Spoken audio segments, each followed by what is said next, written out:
Welcome back to the channel. Today we're going to take a look at polarity and phase. I'm going to be showing you the differences between both of them and why they're important for your music production, mixing, or mastering.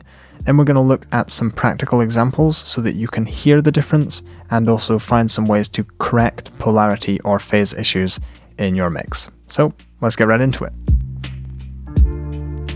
Let's just start with a simple definition. So what is polarity? Well, any electrical or audio signal has polarity, and it's simply a reference to the signal's position or voltage above or below this central median line. But what does this mean for actually creating sound? In this simple sine wave example, the speaker or headphone diaphragm is trying to follow this curve, so whenever it goes positive, it's trying to push air out towards you, and when it goes negative, it's trying to pull the speaker or headphone diaphragm backwards. Let's now reverse or invert the polarity of this waveform, and you'll see that all the positive values become negative and the negative values become positive. So where you're mostly going to hear a difference is at the start of this sample, where instead of the waveform pushing the speaker out, it's actually pulling the speaker back in. While polarity can be defined with just one waveform, we really need two or more signals to start talking about phase. Preferably very similar signals, such as an instrument recorded with multiple microphones. These two signals are in phase, they start at the same time, and you can see that their polarities match, so these two waveforms will add together to reinforce and create a stronger, bigger sound. But if I delay one of the signals, which could occur from a recording, editing, or even equipment error, we would refer to these waveforms as being out of phase. And in this example, because their polarities are opposite, they will cancel out and you will end up with no sound at all. It gets a little confusing if I reverse the polarity of the bottom sample. You can see these two waveforms will now add up to create a stronger sample, and they appear to be in phase. But when we're talking about polarity, I'm talking about changing the state around that median line, so flipping the sample like this. And when talking about phase, we mean samples not lining up properly due to some sort of recording, mixing, editing, or even equipment error.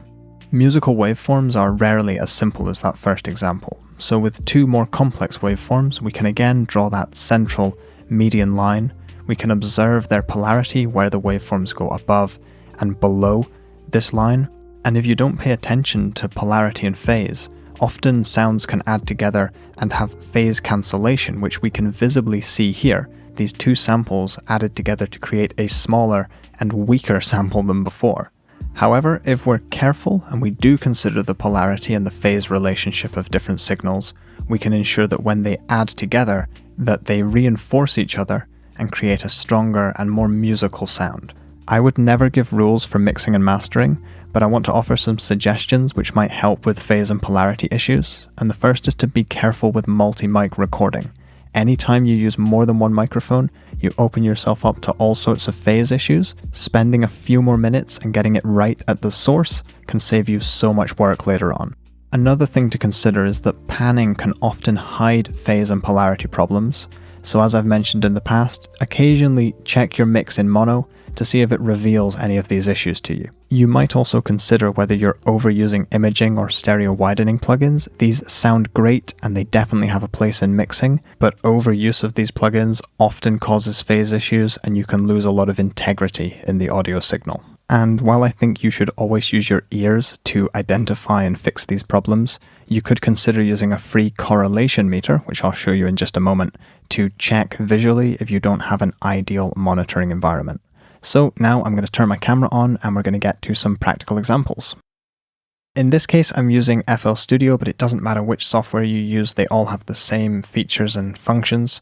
And I'm working with some waveform audio, but this is just as important whether you're using MIDI or you've recorded stuff or you're working from sample packs. So anyway, I have this drum loop that I'm working with.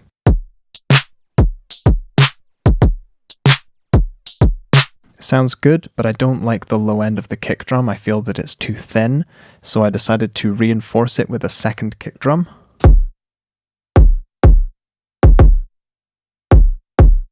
Now, unfortunately, when these two samples add together, they start to cancel each other out.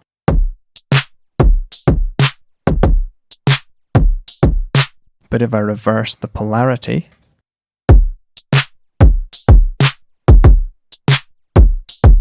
It's such a huge difference, and for anyone who's struggling to hear it, depending on your system, your headphones, what we're listening for are these sorts of frequencies here.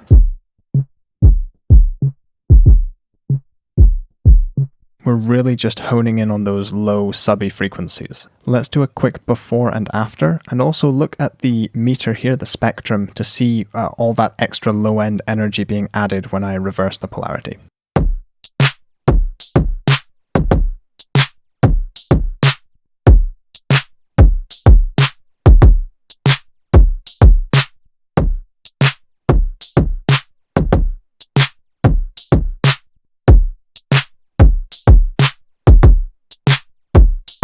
When I zoom in on the samples, it becomes much more apparent why reversing the polarity, in this case, makes it so much louder.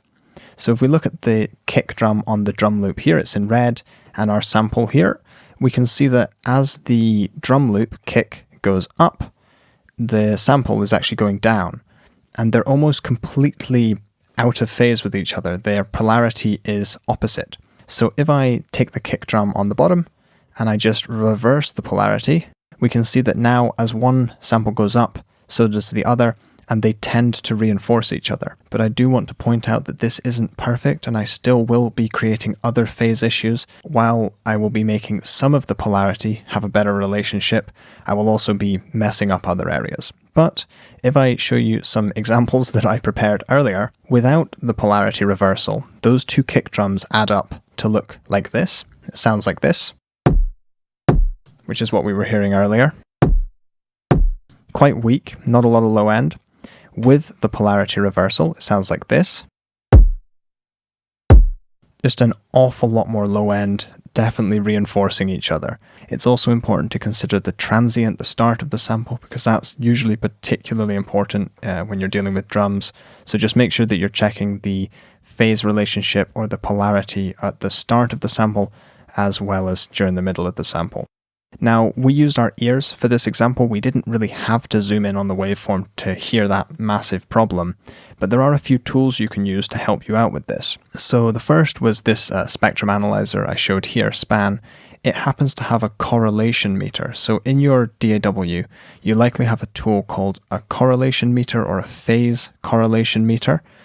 There's another free one down here called MSED. It's a little more simple because it doesn't have the big spectrum on it as well. This lets you see the polarity relationship between the left and right channels. So if one channel is trying to push the speakers out and the other channel's pulling it back in, one's positive, one's negative at a certain moment in time, this is going to let you see this. So it starts at 0, and values above indicate a good phase relationship or polarity relationship, and values below indicate that we have a bad relationship. Now, these numbers 1, 0, -1, they're not arbitrary, and I've put some information in the description talking about the mathematical proof of that for anyone that's interested. Unfortunately, this tool doesn't really help with mono signals, because if I play this drum loop and kick with a bad polarity relationship, it's actually suggesting that they have a great relationship, because this is just looking at the left and the right channel. So one way to use this tool would be to, say, load it on your master channel, and then I can take the loop and pan it all the way to the left. I can take the kick and pan it all the way to the right, and now it will be considering the relationship between the two. And if I press play, it shows that it has a really bad phase relationship or polarity relationship. And if I reverse the polarity here, it's suggesting that it has a great relationship. The last very interesting free tool that I wanted to show you is this correlometer, which doesn't just show you the relationship overall, but it shows you it based on the frequency content. So now if I press play, it shows that the low end is out of phase or has a bad polarity relationship. Then if I reverse it, it shows that it has a good relationship again. This technique of panning one channel to the left and the other to the right, I don't necessarily know what you'd call it, so let's just call it the left-right technique. It's just a way to help you make those tools work for you, but when you're done, of course, recenter those channels and always just use your ears, because often polarity reversal can be simply a personal preference. You might like the sound one way or the other. This second example takes a closer look at phase, and to demonstrate this, we have a multi-mic'd piano. So there are 3 stems, but each stem is made up of more than one microphone recording. So altogether we have this sort of large and bold piano sound.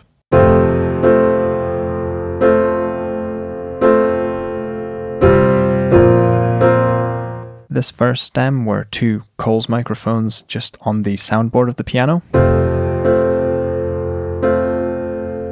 So that's a stereo pair. We also have a room microphone. And we have an overhead microphone. And they all contribute to this larger sound. But it doesn't just happen by placing microphones in random positions. We had to be careful when positioning these microphones that they were all adding up. So sometimes we had to reverse the polarity on one track or on one preamp. But you can see the waveforms, for instance, the room microphone actually starts a little bit later than the rest, but that's okay because those microphones were at the other side of the room, so it's going to take a little bit longer for the sound to get there. If I were to reverse the polarity here on one of these tracks, you would hear a little bit of a difference, but it's not going to sound too bad.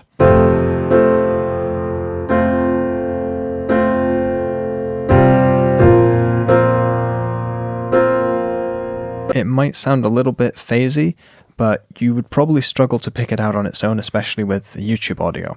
But if I were to move one of the stems over ever so slightly, just indicating a bad phase relationship, bad microphone placement, you'll probably hear this quite clearly.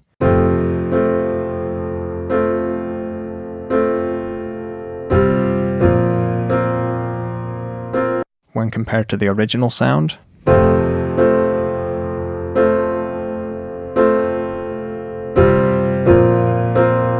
And it just lacks a little bit of cohesion. This effect actually becomes much more noticeable when you play everything together in the mix, which is surprising. You think you'd hear it better in solo. But if I play the mix and reverse the polarity on any one of these channels to simulate a bad phase relationship during recording, you hear that the piano sounds mushy and it falls backwards in the mix. It should be quite noticeable.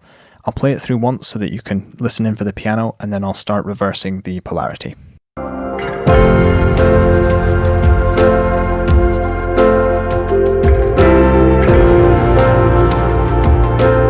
This time reversing the polarity.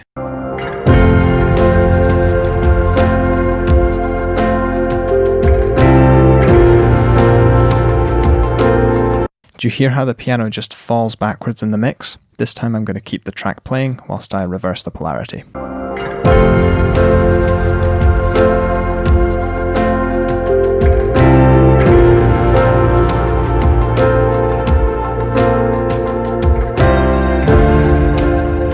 And again, the reason for that dramatic change in sound is simply that the waveforms are fighting each other, whether that's because the polarity was reversed or because one waveform is actually delayed in time due to a recording error.